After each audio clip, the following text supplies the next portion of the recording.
এ এক আজব জাহাজ নিজে নিজেই ডুবে যায় সাগরের গভীরে, আবার পিঠের উপর বিশাল অন্য আরেক জাহাজ চাপিয়ে ভেসে ওঠে পানির উপর, ছুটে যায় দেশ দেশান্তরে। জাহাজের উপর জাহাজ নিয়ে সাগর দাবিয়ে বেড়ানো এই বিশাল জাহাজটির নাম বোকা ভ্যানগার্ড, যা পৃথিবীর সবচেয়ে বড় এবং শক্তিশালী সেমি সাবমার্সিবল জাহাজ। কিন্তু পানিতে ভাসমান এত বড় জাহাজ কিভাবে পানিতে নিমজ্জিত হলেও পুরোপুরি ডুবে যায় না?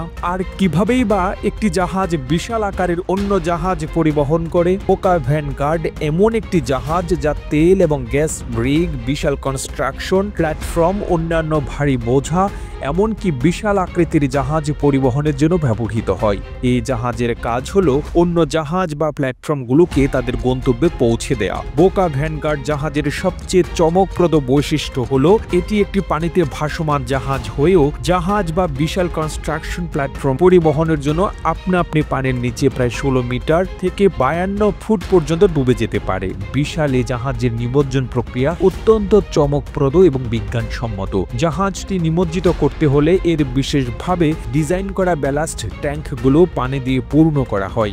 এতে জাহাজের ওজন বেড়ে যায় এবং এটি ধীরে ধীরে পানির নিচে ডুবে যায়। একবার জাহাজটি সম্পূর্ণ নিমজ্জিত হলে ভারী বোঝা যেমন তেলের রিগ, বড় কনস্ট্রাকশন প্ল্যাটফর্ম বা অন্য কোনো বড় জাহাজ বোকা ভ্যানগার্ডের পাটাতনের উপর তোলা হয়। সবকিছু ঠিকঠাক বসানোর পর পাম্পের সাহায্যে জাহাজ থেকে পানি বের করে দিয়ে আবার সেটিকে ভাসিয়ে তোলা হয়। তবে এখন প্রশ্ন আসতে পারে, লোহার তৈরি বিশাল এই জাহাজ পানির নিচে পুরোপুরি নিমজ্জিত হলেও কেন ডুবে যায় না? বিজ্ঞানের এক বিস্ময়কর অবদান এই বোকা ভ্যানগার্ড জাহাজ। পানিতে ভাসমান বিশেষ এই জাহাজ এমনভাবে ডিজাইন করা হয়েছে যে এটি পানিতে নিমজ্জিত হলেও পুরোপুরি ডুবে যায় না। এই জাহাজের কিছু অংশ সব সময় পানির ওপরেই থাকে। এর সেমি সাবমার্সিবল ডিজাইন এমনভাবে তৈরি করা হয়েছে যাতে জাহাজের ডেকের উপরের অংশ এবং নির্দিষ্ট বয়া অংশ পানির উপরে থাকে। এটি জাহাজকে ভারী বোঝা তোলার পরেও স্থিতিশীল থাকতে সাহায্য করে এবং নিরাপদে চলতে সহায়তা করে। জাহাজটিতে ডেকের উপর পিলারের মতো 4টি কাঠামো রয়েছে,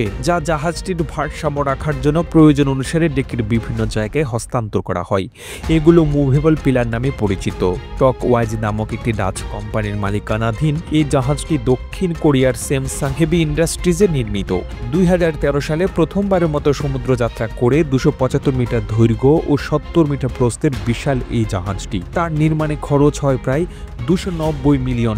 শুধুমাত্র বোকা ভ্যানগার্ডই নয়, ব্লু মার্লিন এবং ব্ল্যাক মার্লিন নামে আরো দুটি বিখ্যাত সেমি সাবমার্সিবল জাহাজ রয়েছে ডকওয়াইজ কোম্পানির, যা একই রকম ভাবে পানির নিচে ডুবে গিয়ে অন্য জাহাজ বা পণ্য পিঠে তুলতে পারে। বোকা ভ্যানগার্ড শুধু একটি জাহাজ নয়, এটি আধুনিক প্রযুক্তির একটা বিস্ময়কর উদাহরণ। এর সেমি সাবমার্সিবল ডিজাইন এবং কার্যক্ষমতা একে বিশ্বের অন্যতম গুরুত্বপূর্ণ জাহাজগুলোর মধ্যে স্থান দিয়েছে। প্রতিবেদনটি তৈরিতে তথ্য ও উপাত্তের সাহায্য নেওয়া হয়েছে টিউবলাইট মিডিয়া নামক ফেসবুক পেজ থেকে।